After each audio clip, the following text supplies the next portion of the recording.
Welcome everybody to Extreme Off-Road Silly Bills, and today we're dealing with the 1982 Porsche 911 Turbo 3.3, although now it's a 4 litre twin turbocharged flat 6 engine inside of this, producing 970 horsepower and 818 pounds-feet of torque. Now also weighs 2,438 pounds, has off-road tyres, all-wheel drive and off-road suspension, and it can down in 0 to 16 2.704 seconds, 0 to 104.870 seconds, and going to a top speed of 228 miles an hour. So obviously Porsche are still at the top of the leaderboard with the 911 GT1 Strassen version, which is obviously a far more modern 911 version than this, but it's got little in the way of weight, plenty of power, and yeah, a short wheelbase should hopefully make it quite agile. But obviously it's not meant for dealing with these kind of off-road conditions like plenty of cars on this series, nor is it meant for all-wheel drive. So yeah, might struggle in those regards, but I feel like it's got plenty of power, not much in the way of weight, and a fair decent amount of acceleration to hopefully make up for any flaws it might have in regards to dealing with the off-road conditions in the all-wheel drive system. But obviously we'll have to see.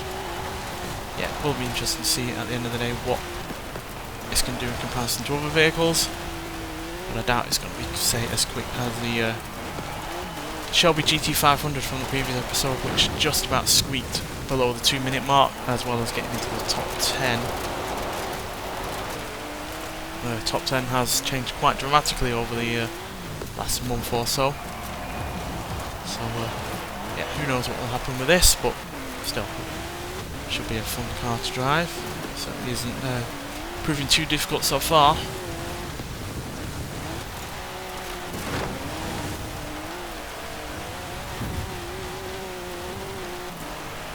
Struggling a little bit for grip.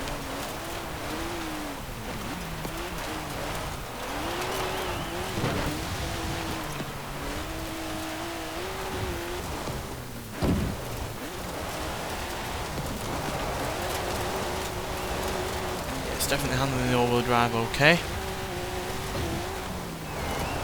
Which at the end of the day is necessary to be on the series.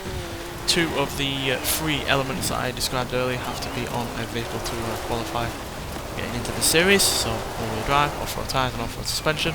There's at least 2 of those. If you can have all 3, then I do put all 3 on. It's just to make it as fair as possible, you see.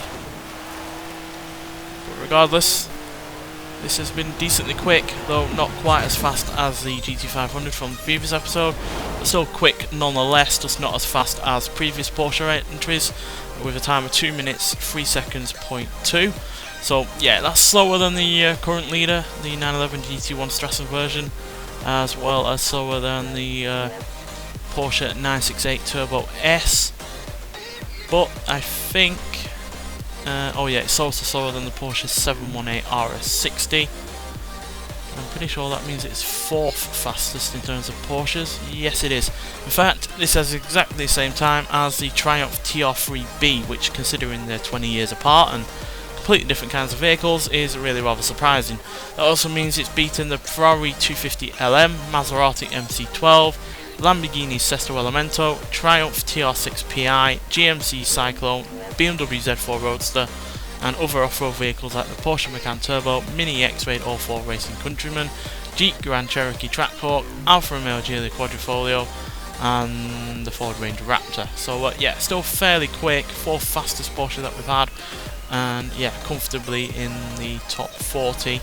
But yeah, would have liked it to have been a bit quicker, but I guess it being as, you know, easy to drive as it is meant it wasn't particularly quick, but at least it wasn't horrendous to drive.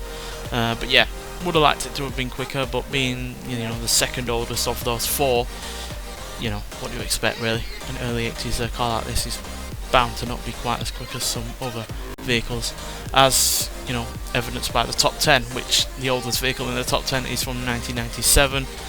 And weirdly, you have 3 cars from 1998 in that top 10, which is not just weird, but considering they're 3 different vehicles, is again really rather an oddity, to be honest. But yeah, most of the top 10 is 2000s or older. In fact, yeah, apart from one, most of them are all above 2010. So of post 2000s.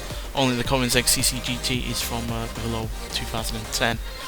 But yeah, after the Ford Mustang Shelby GT500 and the Koenigsegg CC GT and the Chevrolet Corvette Stingray Coupe and the Koenigsegg Jesko, which have all recently gone into the top 10, you know, expectations were a little bit too high maybe. Regardless, thanks for watching, and I'll see you in the next one. Bye.